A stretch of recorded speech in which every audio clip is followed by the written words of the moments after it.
ধানের বাম্পার ফলনের পরও বেড়ে চলছে চালের দাম, বাড়তি দরে বিক্রি হচ্ছে মাছ ও সবজি।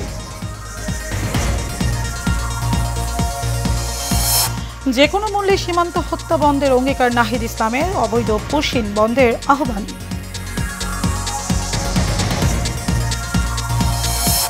মুরাদনগরে ভিডিও ছড়ানোর নেপথ্যে দুই ভাইয়ের বিরোধ, বলছে র্যাব। মামলার মূল আসামি শাহপরান গ্রেপ্তার। এবং টানা বৃষ্টি, আকস্মিক বন্যা ও ভূমিধসে ভারতের হিমাচল প্রদেশে ৬৩ জনের মৃত্যু, নিখোঁজ অনেকে।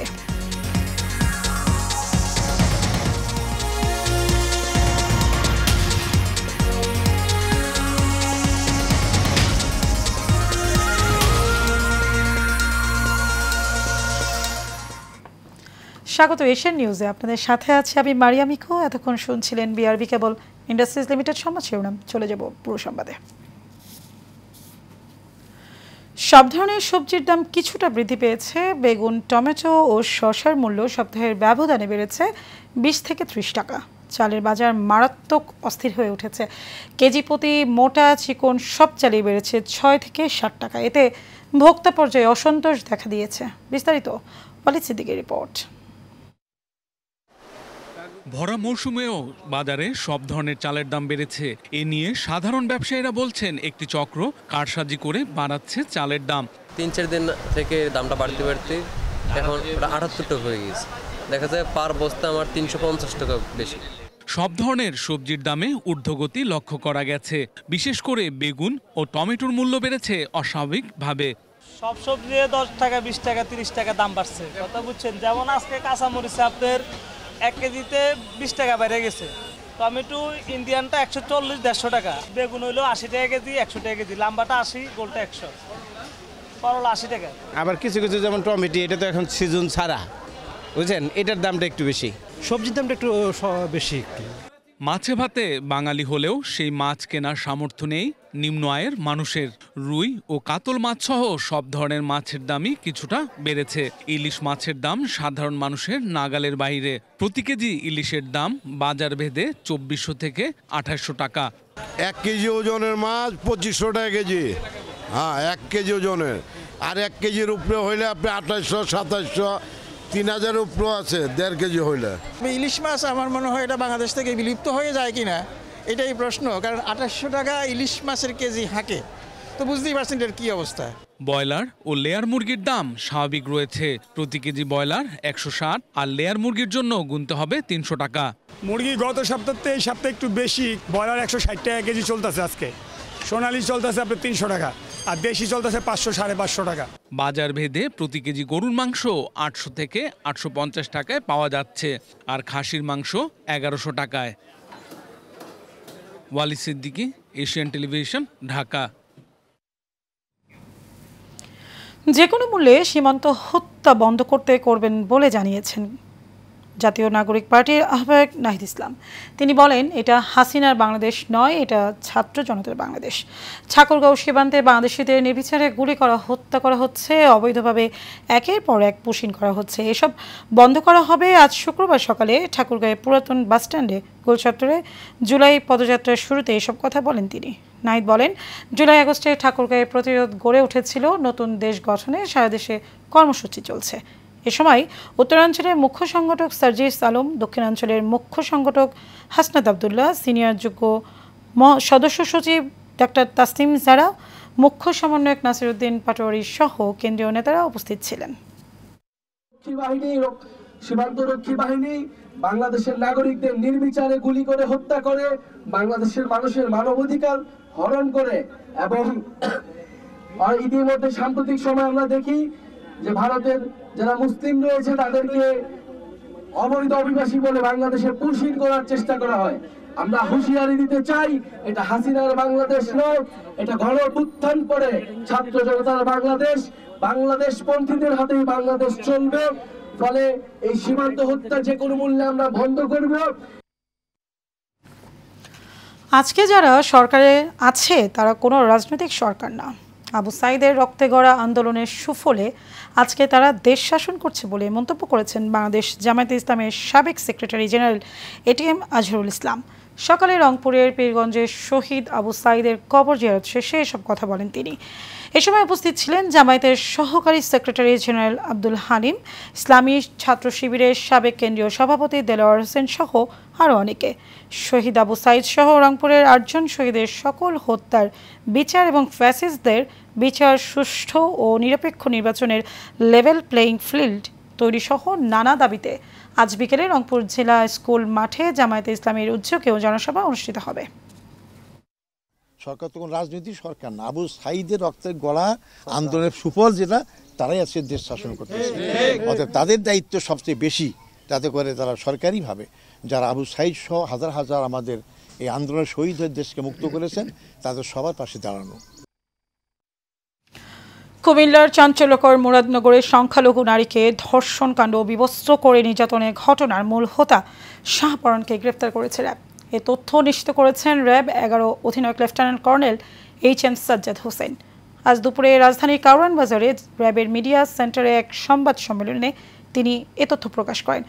সংবাদ সম্মেলনে lieutenant colonel HM Sajjad Hossain বলেন, বৃহস্পতিবার বুড়িচং উপজেলায় অভিযান চালিয়ে তাকে গ্রেপ্তার করা হয়।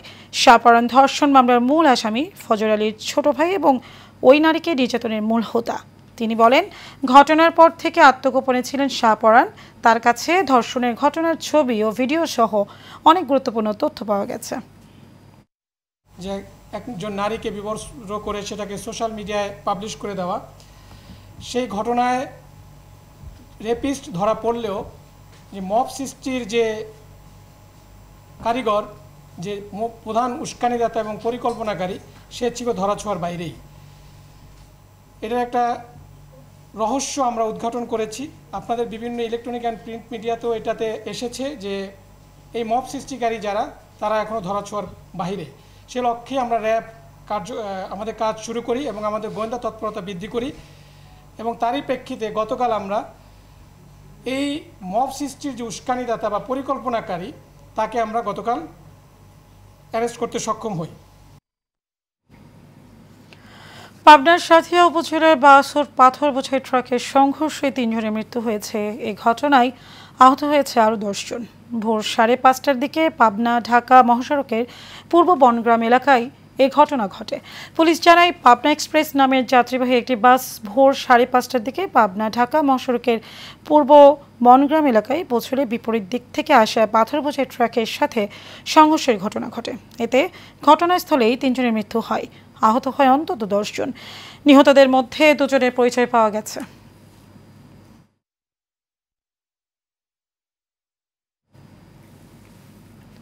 চট্টগ্রাম কক্সবাজার মহাসড়কের চকরিয়ায় যাত্রীবাহী বাস নিয়ন্ত্রণ হারিয়ে খাদে পড়ে 2 জন নিহত হয়েছেন।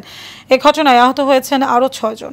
বৃহস্পতিবার রাত 12:15টার দিকে উপজেলার হারবাঙে গোয়ালমারা এলাকায় এ ঘটনা ঘটে। চিরিঙ্গা হাইওয়ে পুলিশের ইনচার্জ মোহাম্মদ আরিফুল আমিন জানান, রাত 12:15টার দিকে কক্সবাজারমুখী হানিফ পরিবহনে একটি বাস নিয়ন্ত্রণ হারিয়ে উল্টো সড়কের পশ্চিম খাদে পড়ে যায়। পরে ফায়ার সার্ভিস ও 6 যাত্রীকে জীবিত, 2 জনকে মৃত অবস্থায় উদ্ধার করে।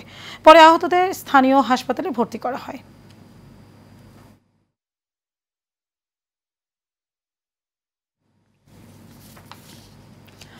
গত 24 ঘন্টায় রাজধানী ঢাকা সহ আশপাশের এলাকায় 24 মিলিমিটার বৃষ্টিপাত রেকর্ড করেছে বাংলাদেশ আবহাওয়া অধিদপ্তর। সকালে 7টা পর্যন্ত এই পরিমাণ বৃষ্টিপাতের তথ্য জানানো হয়। আবহাওয়া অফিস বলছে, আজও দিনের কিছু সময় হালকা বৃষ্টির সম্ভাবনা রয়েছে।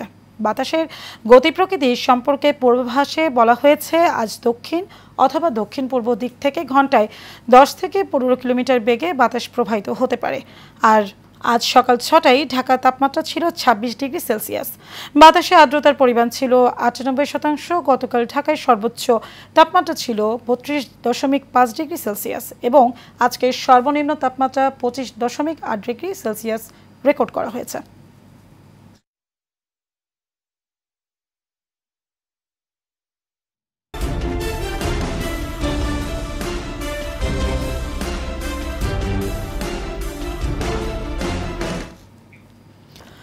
যশোরের বেনাপোল স্থলবন্দরের কার্গো এয়ার টার্মিনাল থেকে 20টি বাংলাদেশি পাসপোর্ট সহ বেচারাম পরমাণিক নামে এক ভারতীয় ট্রাক ড্রাইভারকে আটক করা হয়েছে।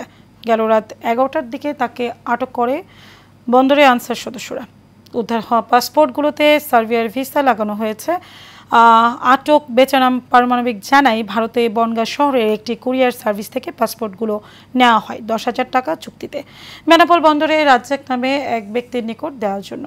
বেনাপোল স্থলবন্দরে আনসার বাহিনীর পিসি HM হেলালুজ্জামান বলেন, আটক বেচারাম পরমাণিকে বেনাপোল পোর্ট থানায় সোপর্দ করা হয়েছে।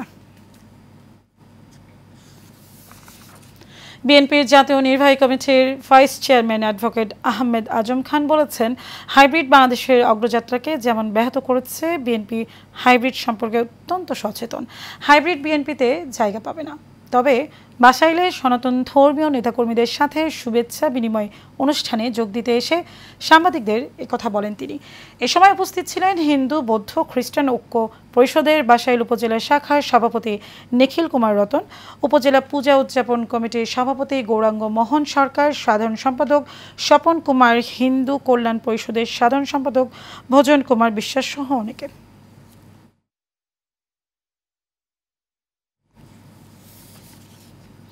কুড়িগ্রামের নাগেশ্বরীতে প্রবাসী শামসুল হুদা সুমনের উপর মাদক সম্রাট মাইনুলের হামলা ও মিথ্যা মামলা প্রত্যাহারের দাবিতে মানববন্ধন ও বিক্ষোভ করছে এলাকাবাসী। মানববন্ধনে বক্তারা বলেন, মাদকের ডিলার মাইনুল ও তার সহযোগী জাহিদুল দীর্ঘদিন ধরে এলাকায় মাদকের অভয়ারণ্যে পরিণত করেছে। এই চক্রের বিরুদ্ধে দ্রুত ব্যবস্থা না নিলে এলাকার সামাজিক শৃঙ্খলা ধ্বংস হয়ে যাবে। মাদক নির্মূল করতে প্রশাসনের হস্তক্ষেপ কামনা করে দোষীদের গ্রেপ্তার ও মিথ্যা মামলা প্রত্যাহারের দাবি জানান বক্তারা। ইউরোপে আপনার সোনালী যাত্রা শিরোনামে এক বিশেষ শিক্ষামূলক সেমিনারের আয়োজন করেছে বিদেশে উচ্চ শিক্ষার পরামর্শ ও সেবা প্রদানকারী প্রতিষ্ঠান ফেইথ ওভারসিজ লিমিটেড। সেমিনারটির মূল উদ্দেশ্য ছিল বাংলাদেশি শিক্ষার্থী ও অভিভাবকদের ইউরোপ, বিশেষত সাইপ্রাসে উচ্চশিক্ষার সুযোগ সম্পর্কে অবগত করা ও উৎসাহিত করা। অনুষ্ঠানে উপস্থিত বক্তারা মূল্যবান দিক নির্দেশনা দিয়ে শিক্ষার্থীদের অনুপ্রাণিত করেন। এছাড়াও উপস্থিত ছিলেন নিওপলিস ইউনিভার্সিটির professor, business development manager Karazia Santangelo Sotia, Bangladesh ক্লাবের সভাপতি এম কফিল উদ্দিন আহমেদ সহ আরও অনেকে।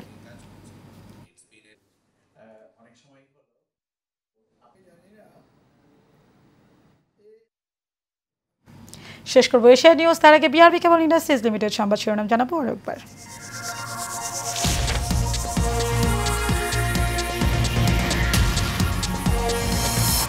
ধানের বাম্পার ফলনের পরও বেড়ে চলছে চালের দাম, বাড়তি দরে বিক্রি হচ্ছে মাছ ও সবজি।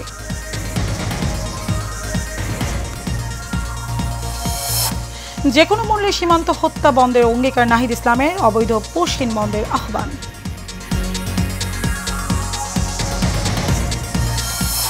মুরাদনগরে ভিডিও ছড়ানোর নেপথ্যে 2 ভাইয়ের বিরোধ, বলছে র্যাব।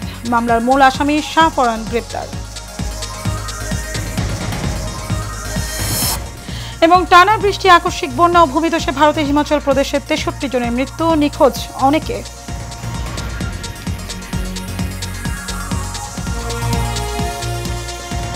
দর্শক, এই ছিল আমাদের এতক্ষণকার আয়োজন। আমাদের পরবর্তী সংবাদ দেখার আমন্ত্রণ রইল। ধন্যবাদ সবাইকে।